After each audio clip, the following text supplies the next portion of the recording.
My work is all about layering because I think our brains, that's the way our brains function. We think of several things at the same time, and we see things and think another. We see one picture and there's another picture on top of it. And so I think that, in a way, my work represents that way of seeing the world and putting things together in order to say something. I started working with video in 1970. I went to Japan and I bought a Portapak. And just having a Portapak, of course, alters one's way of working radically. You can work in your own studio, and I called them films. I could make films in my own studio. The history of film was one of the histories that I referred to besides the history of painting and sculpture. But film had a big effect on me because when I started working with the video, I really referred to the structure of film and I considered how is a video camera different from a film camera technically. Organic Honey's visual telepathy and vertical roll came out of those questions. For instance, Organic Honey's visual telepathy was both a performance and autonomous videotapes developed from the performance, and it involved the idea of a live camera being in a performance and filming a detail of the performance so that the audience sees a detail and a live performance, a detail of that live performance simultaneously. And that was made possible by the video, by the live closed circuit feed of the video camera that was then sent to the projection that was in the performance or the monitor. And then vertical roll was another example of working what is peculiar to video. The vertical roll was a dysfunction of the monitor where the black line, by turning a knob, you could make this black line go down. So it was like, I saw it as frames in a film going by, because you could always refer to film. It had a reference to film.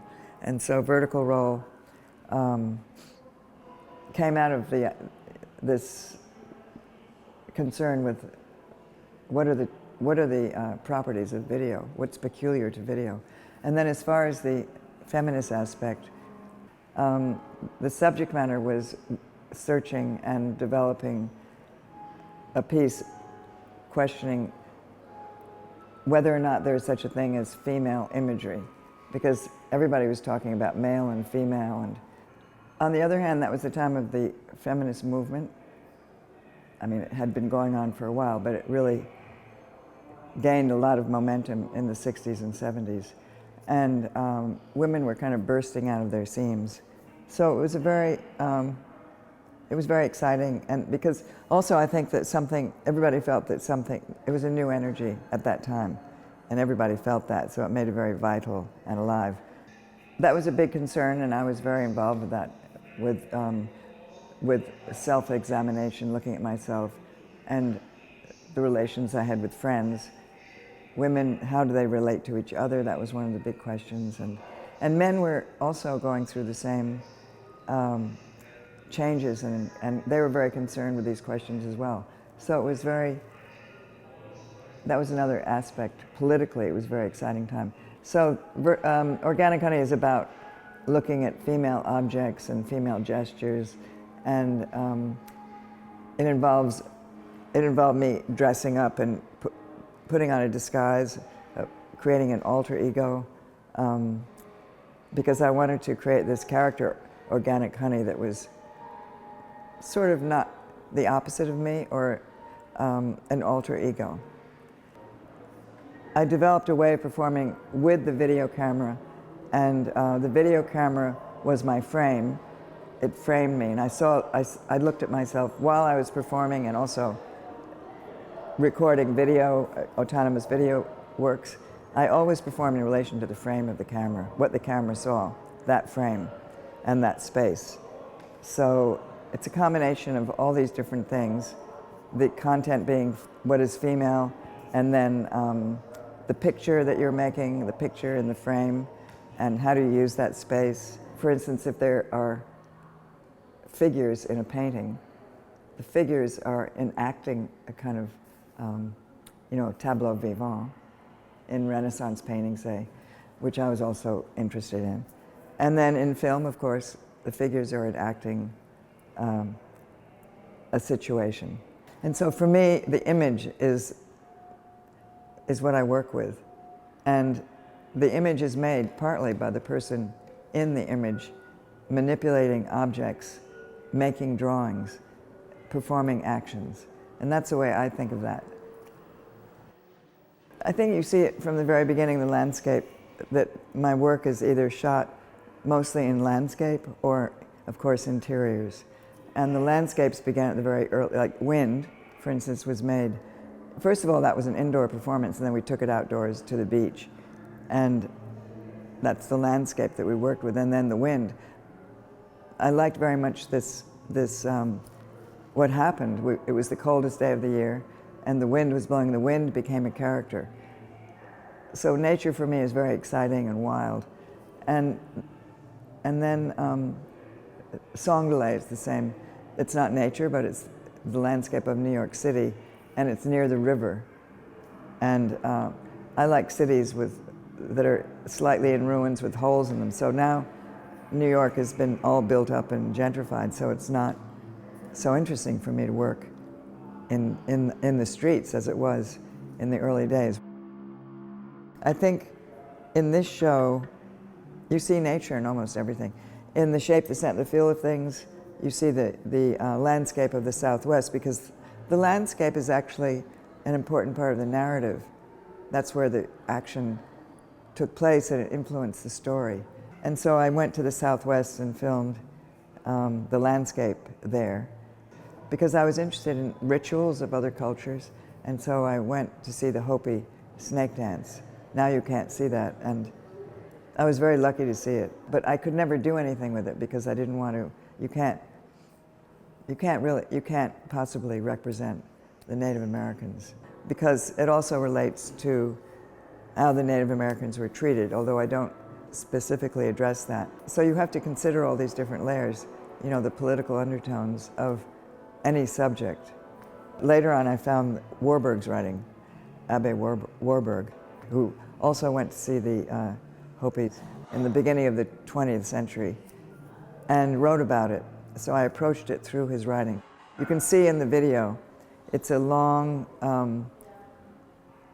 narrow, the space I use, a long, narrow corridor with columns on both sides. The whole place was filled with beautiful columns.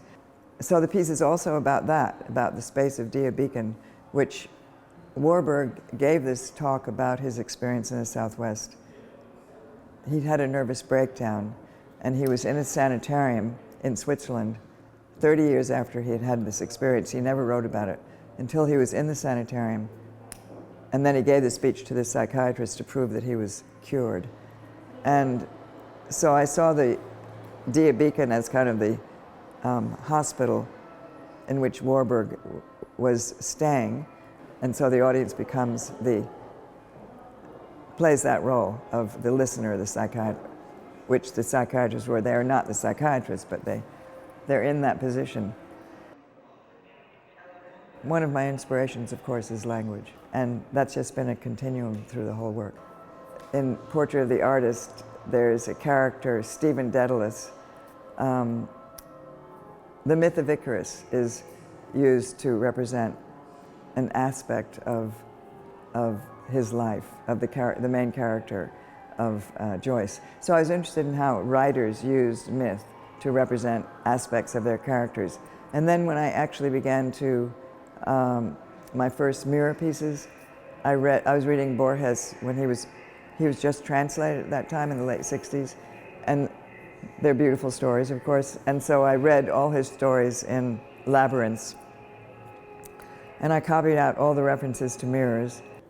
My first mirror piece was, I made a costume covered with mirrors that you see in Wind, a man in a woman's costume. What interested me was visually the way the mirrors broke up space, the way they fragmented space, and the mirrors moving across, you know, changes your way of seeing things.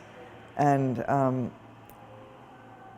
again, that's another way of layering the image. I began then, and it creates a kind of cubist space almost. So visually, the mirrors interested me, and also I thought of the video monitor as being an ongoing mirror.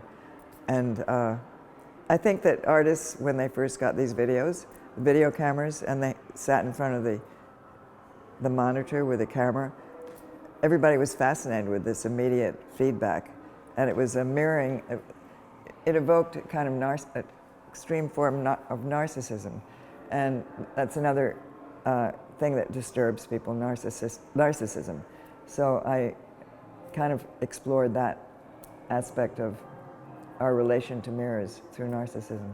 So the mirror is very useful in many ways. I was born in New York. We lived there until I was about 11, but I liked New York very much, and I was lucky to be able to go to museums. And in the summers we went to New Hampshire. I was very lucky because it was very beautiful in the mountains, and I think that affected me because we lived on the edge of a national forest. So I liked to go into the forest and explore by myself. I wasn't afraid.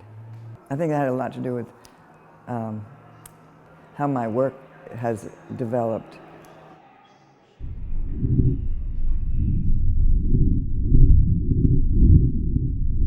Reanimation. Better to be silent. That is what the glacier does. That is what the lilies of the field do. Are you sure the flowers are silent if a sensitive microphone were placed beside them? As a matter of fact, others are ready to help. There is, for instance, the weather, and there is the law of gravity, and last but not least, time. No one is a match for them. When I was in Iceland, I came across the writings of Halldór Laxness, and I read as many of his books as I could find. He's a great writer. And one of the books haunted me for years. That's what happens to me sometimes. Under the Glacier. So finally, a few years ago, I finally decided to try to work with Under the Glacier. So the present version, I did an installation in a gallery in Paris, Lambert, and I made a sort of Japanese house with walls that are not connected to each other, but the audience walks through the house and they see this landscape projected on these Japanese screens. And also, it's a kind of grid. It's a grid because it's made of wood and Japanese paper. So I like this gridded aspect of the landscape to place it in a totally framed situation. There's a long film in Reanimation on one of the screens, and that's the main video of Reanimation.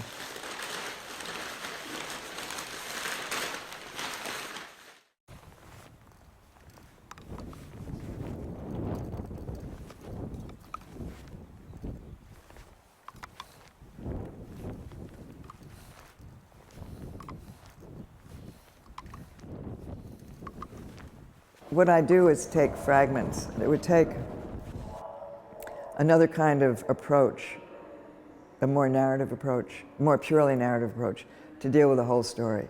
So I took fragments from Under the Glacier because I like very much the way he writes about nature, Halldór Laxness. It's very poetic and beautiful, but also he's very witty and sharp, so he's not sentimental at all. And the quotes I include in this piece describe the miracles of nature that are also being lost, like the bees. He explains, there's one quote about the miracle of the bee taking pollen to the flower and so on, and what happens. And also the way a little bird can stand in a storm and not be blown away. So he explains these things about nature in a very beautiful, poetic way. And it's very poignant because it's so fragile. And now I think that's part of the content of this piece. When a dandelion calls to a bee with its scent to give it honey, and the bee goes off with the pollen from the flower and sows it somewhere far away, that I call a supercommunion. It would be remarkable if a more supercommunion could be established, even though intergalactic communication were put in order. The other thing about Under the Glacier is that, of course, relating it to the present time, the first thing you think of, the glaciers are melting. So I had to consider that. So I wasn't concerned with making a piece about a glacier, but a piece about the situation, really. It became that. So it began, in the installation, there's a video in a kind of box, I call them Minu theaters. It's a cone-shaped wooden box. And that was the first step of that piece, Reanimation. It's about a 20-minute piece made purely with a camera shooting down on a table, and I'm manipulating images and layering images against some of the texts.